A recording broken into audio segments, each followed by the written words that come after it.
Hey, I want to talk more about the hairstyles because I think these are really interesting. And again, it goes back to the uniqueness of each of these figures. So, hairstyle was a status symbol. The bun on the right side of the head is possibly because the right side is favored. So, that would have been an explanation of why we see so many right side buns. High ranking officials were distinguished by their own unique flat hair bun. This was made by gathering hair to the neck of the head, to the back of the head, folding and coiling it into a hair cone, and then fixing it with a clasp on the headdress. The little cubes in the hair bun, they look like what we think might be hairpins made of bones. And here you see some examples. So we have some different hairstyles of the warriors. You can see the braids and some of the great detail that may really make them look like realistic hair. It's kind of amazing. You sometimes forget that these are all clay and handmade. The armor. Iron armor had been used in many states since the Warring States period, but it was not used during the Qin dynasty. No iron armor has yet been excavated. Qin mainly used armor in the production of tools, and it was speculated that Qin armor was actually made of leather.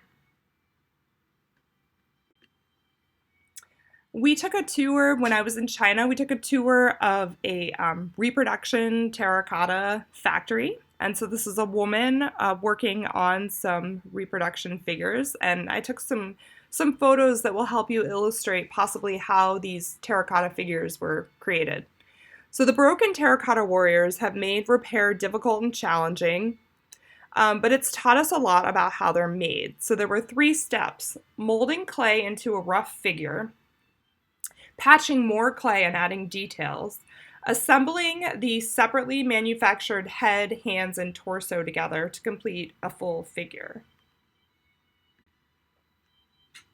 So here you see some examples of terracotta warriors that were broken and they've been carefully pieced back together.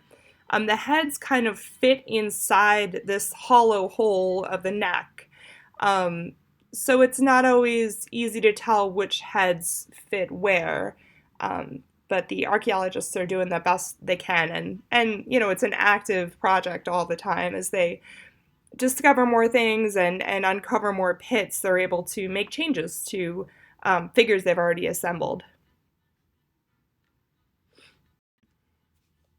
Here is a terracotta kiln. So terracotta kilns were used to bake the figures, the clay figures, after they dried, and then later they were painted after they went through the firing process. Figures as a whole were molded by hand.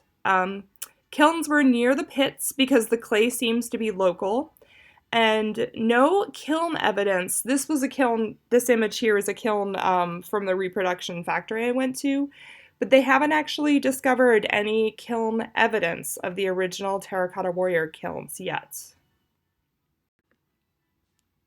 We do know that the coiling technique was used, so the hollow upper bodies were made using this coiling technique. It's where you start with a slab, like if you start from the top of the screen, you see that there's a slab and you score the kind of the outer ring of the slab, and then you build up this coil. You roll, basically this long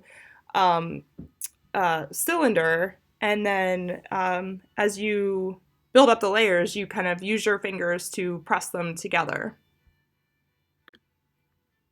Colors. So again, originally all of the figures were painted in bright colors. Only traces of the pigments now remain, and we have no evidence that the colors were different between warrior ranks. Here are some more really excellent images of the colors, and you can really see how they would be very delicate and flake off. Have another one, just gorgeous. I love this one. Here's a charioteer. This beautiful purple robe. There was also an acrobat pit, which I think is really fascinating. One bronze vessel was found, and 11 terracotta figures were unearthed here. It's believed that these were acrobats. There was also a sacrificial pit. This one was found near Qin's tomb. It was shaped like a Chinese character, which means loyal. Found in the pits were terracotta figures with their hands in their sleeves, like this one you see here, 4 charioteers, the remains of 20 real horses, heads facing north and hips facing south. And the true purpose of this pit is still being learned, but it's theorized that this was a pit of sacrifices. And this was the terracotta a factory that we went to, the Xi'an Art Ceramics and Lacquer Company.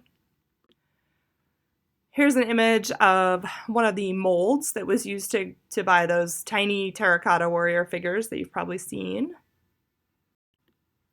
And here are some heads. Advertisement for the mummy. Here is one of the pits. This is the first one I went to, so I believe it's pit 1. I wanted to give you a sense of the scale.